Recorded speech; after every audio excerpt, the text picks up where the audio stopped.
Select the beam and view its reinforcements. You can activate the beam area diagrams. Select a rebar to modify its properties. The number of rebars and diameters.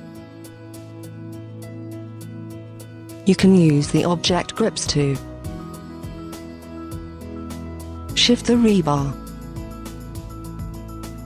Modify the length manually. Type in the desired length. Shape the rebar. Modify the number of rebars and diameter. Now finish rebar editing.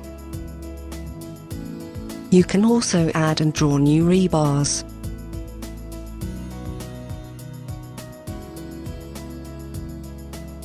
Select the links to modify their properties.